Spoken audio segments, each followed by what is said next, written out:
All right. Hi, guys. I'm so excited to be a part of Global Power Fit Day. And it looks like you've had a busy and active morning already. And I'm here to slow it down a little bit. And we're going to do more of a presentation style all about injury prevention and recovery. So my name's Diana Molden. I'm a registered physiotherapist. A little bit about me is I've worked in sports as a physiotherapist for the last 11 years. I started my career at McMaster University in Ontario, Canada, working with all the sports teams at the university. Throughout my career, I've worked with athletes and organizations such as the NHL, the NBA, the MLB, the MLS. I've worked with national sport organizations, the Canadian Football League, and other provincial level athletes and organizations. Currently, I work in two different sports, one being the Canadian Elite Basketball League with the Niagara River Lions, which is a men's basketball team. And I work with these guys here, which is the Canadian bobsled team. So I wanted to talk to you about 4 of my biggest tips that you might not think about when considering injury prevention. So we are going to go through nutrition, thinking about a warm up, a cool down, and mobility, which you've already done some mobility this morning, hydration, and then the importance of sleep. All 4 of these contribute to keeping you healthy and keeping you active. So the first tip I want to talk to you about is nutrition. 2 things to consider with nutrition are the quantity and then also your timing. So the quantity refers to you need to be eating enough to be active. If you think of your body like a high performance car, you need gas in the tank to go for a drive. It's the same with sports and activity. We can't run on fumes and we can't have no gas in the tank. So you want to make sure that you're eating enough, just to get through the day, being at school, waking up, being active, coming home, but then also enough to cover participating in activity. So you want to make sure that you're eating enough. The next thing you want to think about is your timing. You want to make sure you have gas in the tank before you leave the driveway. Therefore, you want to make sure you're eating 60 to 90 minutes before an activity or workout or a game. You also want to put gas back in the tank after you've used it. So you want to think about trying to get a post-workout, post-practice, or post-game meal in about 30 minutes after your activity. Next thing you want to consider is what you're eating. The biggest thing when trying to recover from injury or prevent injury in the first place is protein. This is something where we can sometimes not get enough protein that we need for the activity that we're asking our body to do or to recover from injury. So you really want to make sure that protein is something that you're focusing on consuming throughout the day. There's other macronutrients such as fat and carbohydrates, but with the way our diet is, typically those ones we get enough of. We want to make sure we're aiming for whole foods, but you can supplement with a protein shake in order to make sure that you're hitting those numbers. So when we're looking at numbers, for an active athlete or someone trying to recover from injury, I'm usually looking for them to consume 1 to 1.4 grams of protein per kilogram of body weight. So how do you figure this out? Well, if you take your body weight in pounds and you divide that by 2.2, that is going to give you your body weight in kilograms. So then from there, if we're doing 1 gram of protein per kilogram of body weight, if you weigh 82 kilograms, you're looking for 82 kilograms of protein. If you then take that number and times that by 1.4, then you know if you are kind of trying to put on muscle, recover from an injury, or stay active in your sport, you're looking at, for this example, about 115 grams of protein a day. To give you a reference, a 6-ounce chicken breast, so kind of approximately the size of the palm of your hand, is about 54 grams of protein. So you can imagine if you're not planning ahead, getting that amount of protein to prevent injury could be difficult. So protein is something that you want to consider. Like I mentioned, you can get that we want to get that from whole foods, but you can supplement with a protein shake if you're needing to increase and meet those numbers. Something to think about with any supplementation, but including any proteins, pre-workouts, post-workouts. A lot of that stuff is not covered or regulated in Canada. So you really want to make sure you're doing your research so that you're getting a quality protein with a quality company and that you're pretty sure what they're putting on the label is actually what's in your supplement.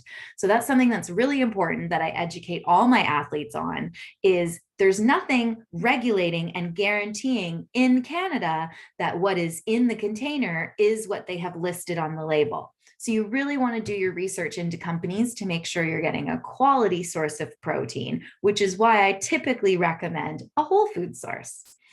What else can protein help with?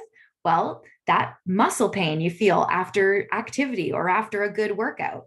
That's actually called delayed onset of muscle soreness, something that can help speed up the feelings of that. And maybe you feel it to a lesser degree, or maybe it's not 3 days after your workout that you're still walking up and down the stairs funny, is making sure that you're getting enough protein. That muscle soreness that we get post-workout is tiny little muscle tears in our muscle. This happens after all activity or all of our workouts. And then how our muscles grow is our body repairs those muscles with protein, and that is what helps to create bigger, stronger muscles. So protein is an integral part in injury prevention, but also injury recovery. The next thing we want to talk about is what are you doing before your workout, before your practice, or before your game? So I hope that there is some form of a warm-up that is happening before your activity.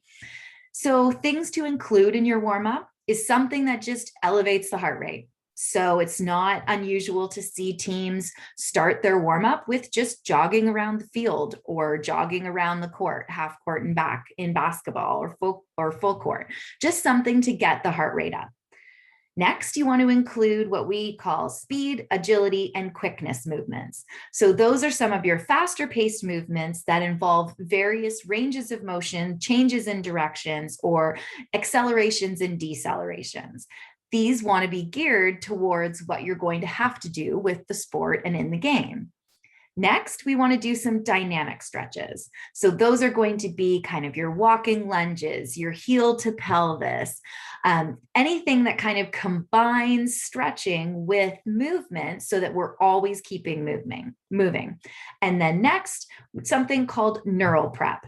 And that is just getting your system ready for the unpredictable events to come. So anything of, someone calling out different directions and players having to do different tasks or change direction, or they're waiting to know what to do. And then you point one way or the other and they have to go in that direction. That is what we want to make sure we're including in a warm-up. Now, post-game, we don't just want to walk off the field or walk off the court and get on the bus and sit. We want to make sure we try and flush out the body of the hard work and the inflammation that comes from being active. So one, we already talked about nutrition. We want to make sure that we are having a post-workout nutrition and making sure that we're eating and filling the gas tank back up. We want to make sure we're drinking, which we're going to talk about in a minute. We also want to make sure we're just doing something to flush the body. So we're doing a slow jog. If you have access to a bike, but usually a jog is the easiest. I know in soccer, at the end of the game, we would jog around the field and then we would go into the end zone on the football field. And just that is where we would do our stretching.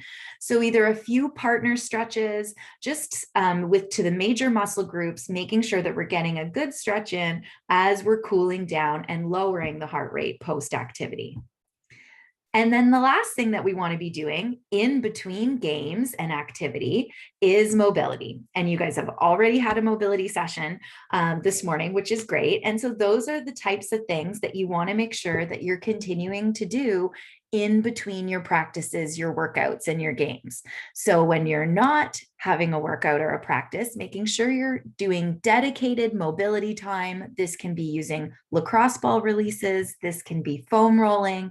This could be doing your prehab exercises from your physio, or joint specific mobility, just to make sure that everything is moving within the range that it should. We just want to be able to keep moving.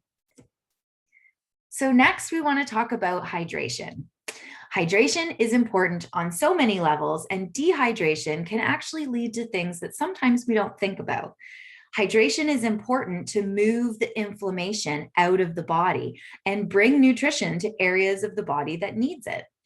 So we want to think again about quantity. So good guideline is 1 liter of water for every 50 pounds that you weigh. So for easy math, if you're looking at someone who's 150 pounds, you're looking at 3 liters of water a day, not to include exercise. So if you're going to exercise, if you're going to drink coffee, if you're going to be working out in the heat, you need to add an extra liter of water to that. So for some people, they could be looking at 4 liters of water a day. That can be difficult to do. So you really want to make sure that you set yourself up for success with hydration. So you want to always have a water bottle with you.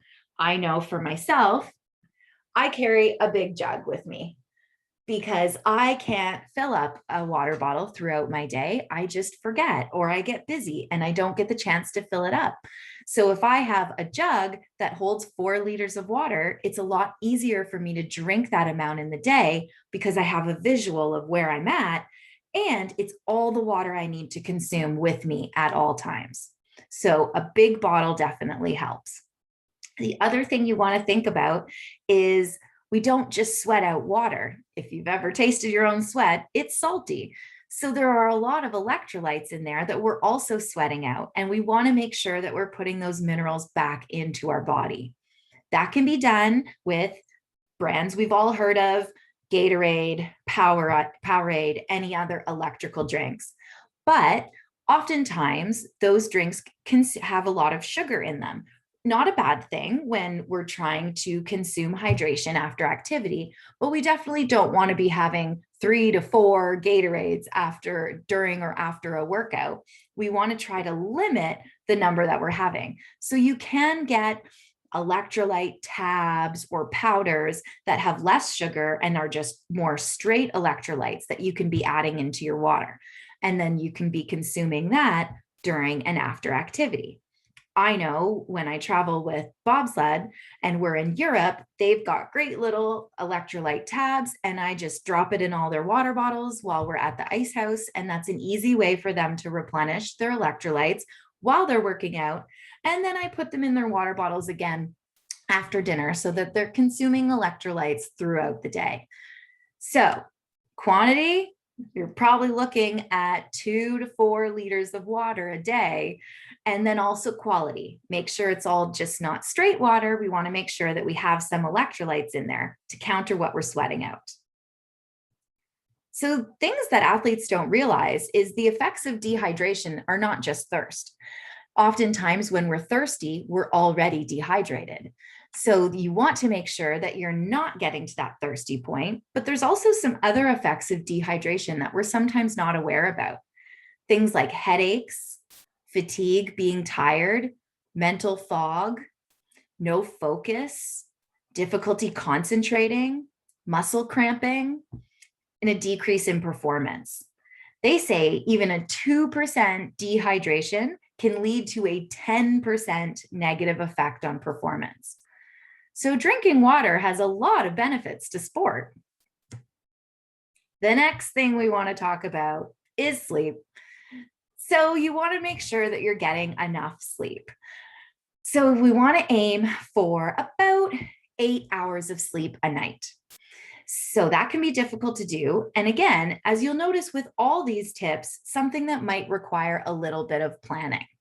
So you want to look at when you need to get up in the morning and then backtrack to figure out what time you should be going to bed in order to aim for 8 hours of sleep a night. And why is sleep so important?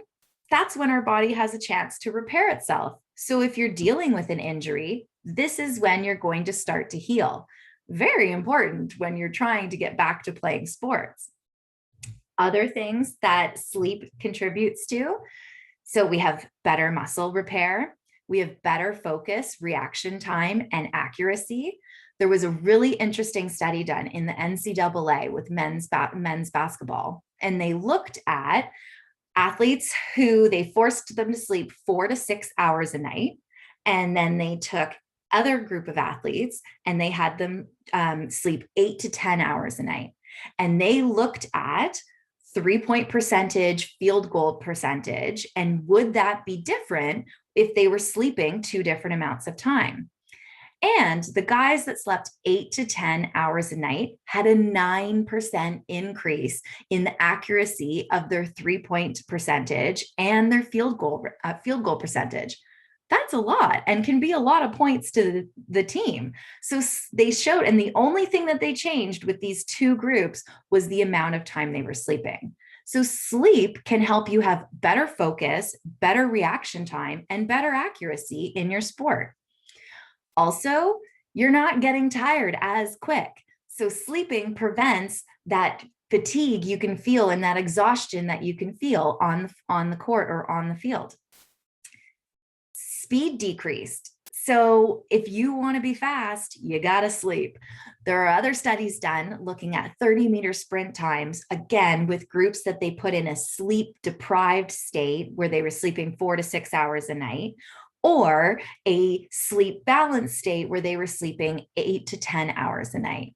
And guess what? The 8 to 10 hour group was faster.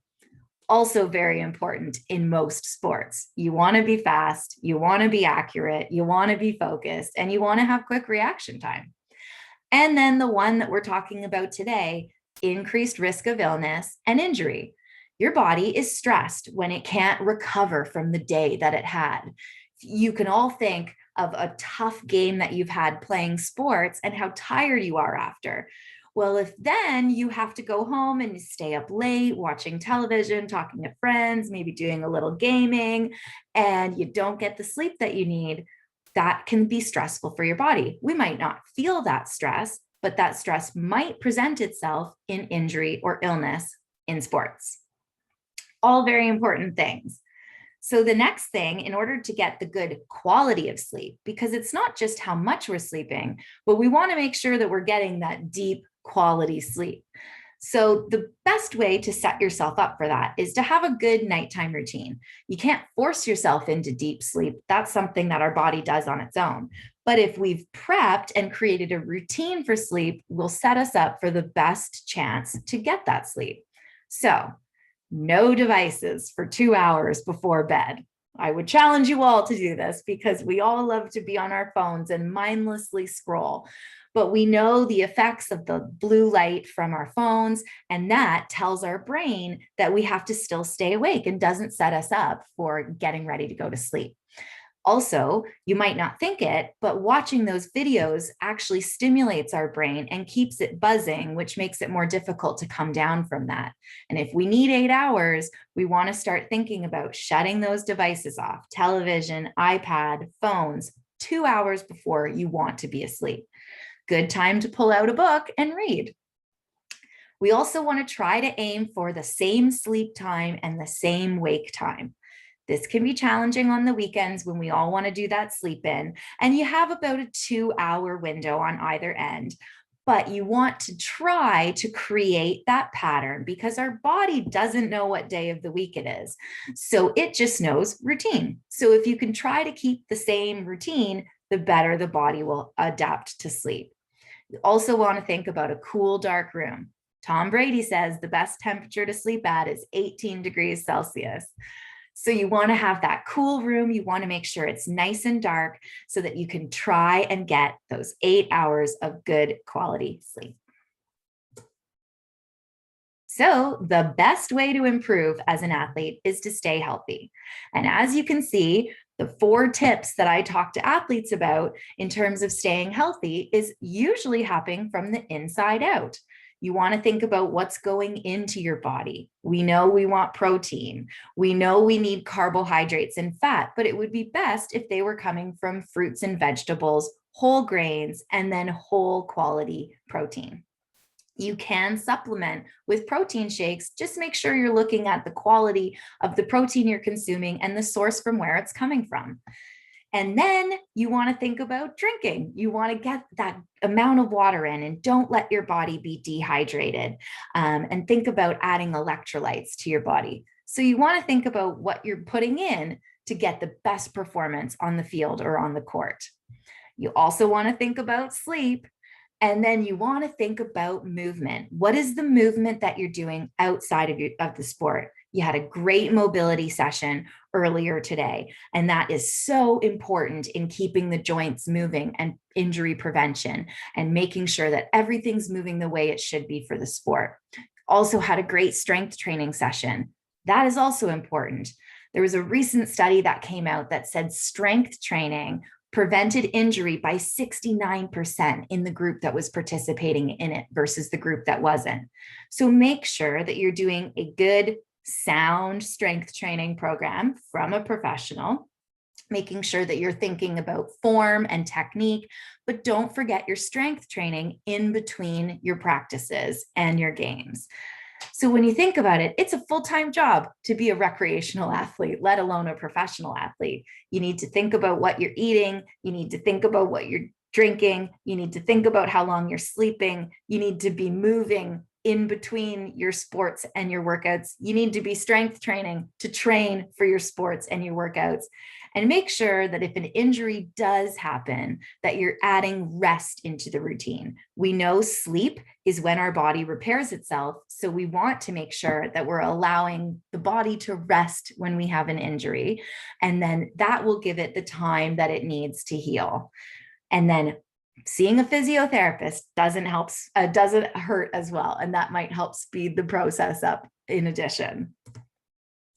All right, guys, that's all for me. Those are my 4 tips: nutrition, hydration, move your body, warm it up, cool it down, make sure you're mobile and you've got that flexibility and movement for your sport. Make sure you're sleeping. And if I had to add a 5th, I would say strength training. All right, if you have any questions, here's my email below or my Instagram, and I hope you guys stay healthy.